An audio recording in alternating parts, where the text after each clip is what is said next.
being so demanding. And the patients were complaining how lazy the caregivers were. And of course, when we came back to it, it was kind of like, well, what did each of you say about what? Yeah. But I think you should talk more about what Fighting Chance does. Because yeah, it's sure. really impressive. So you're talking about caregivers. So I was a caregiver to my mother who got lung cancer back in 2000, and she lived 100 days. And I was a lawyer at the time on Wall Street, but you pretty much got to just put your career on hold because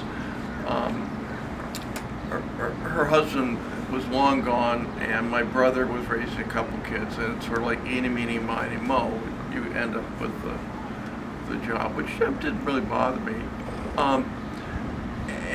But I just remember the number of questions and the disorientation. Not so much fear, but just disorientation and lack of feeling educated about what lay ahead. It seemed like every time you turned around, it's like being on an oil platform. All of a sudden everything's stable, and then the next thing you know, it's not stable. And I knew it took a lot out of you because within a month or two of her passing away, I had a heart attack. So I survived. Here to tell the tale. But I knew that I could see that caregiver role was hard. So anyway, I became a hospice volunteer. That was the first thing I did. And quite rigorous training, and was taking care of patients and got to know Priscilla Ruffin, who ran it at the time.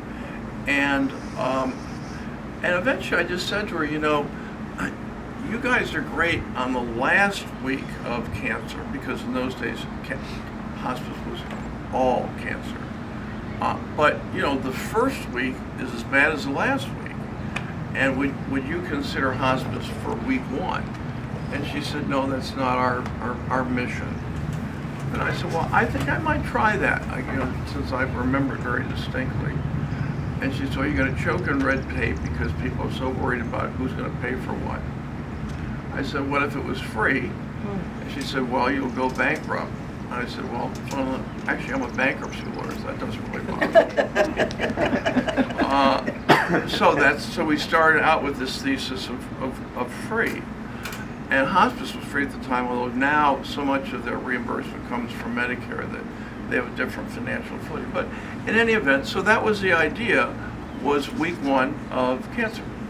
And that's how it kind of started. Of course, week 1 became week 2, became week 3.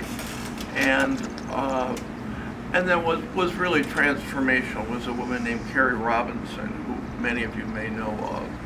And she is still with us many years later, but she was an oncology social worker at Memorial Sloan Kettering. And she's the one that really helped us understand what a social worker, especially one that understands cancer, can do for a patient or a caregiver. And we hired her probably a year and a half after we opened. And Carrie was booked, 7 appointments a day for years on end. And still it's very busy.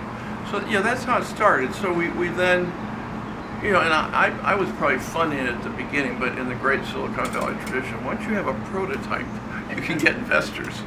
So once we get, we had a guide, and we had Carrie in a little office, and it was busy, and people in the community found. So we chip in $50 every big. So and eventually you started to get some financial support from the community. And our offices got larger because we added support groups, which needed a larger space. And then in the last few years, what's happened is transportation has emerged as a very major issue out here for cancer patients. Particularly for people who live alone. Yeah. And maybe we now have the Phillips Center in Southampton, but before that you had to go to Stony.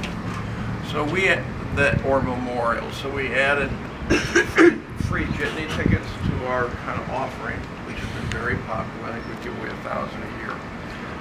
And then I got to know the guy that runs Hometown Taxi, and he will now take you to any local doctor appointment.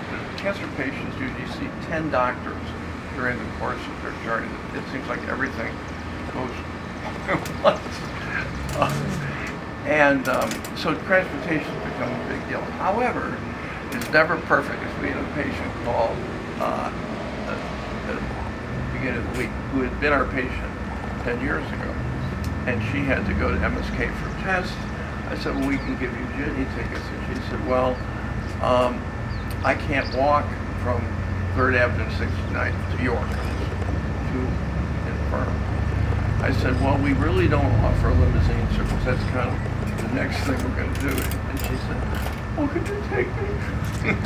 So I'm spending Friday picking up Pat out here, driving into MSK, waiting for 2 hours, and driving her back. We do that occasionally. But transportation's a big issue. And then 10 years ago, Rodney Yee, who you may know, who runs a wonderful yoga studio, he got involved and came by and offered some free yoga. And that then became another very integral part. So when people finish psychotherapy, which is maybe 6, 8, 10 sessions over a period of time, we offer them the opportunity to do yoga twice a week in the afternoon at Yoga Shanti, which they do. And often they then come back into counseling because a lot of times, long after your treatment is over, and I'm going to say like even a year or more, all of a sudden emotions emerge that you really need to resolve that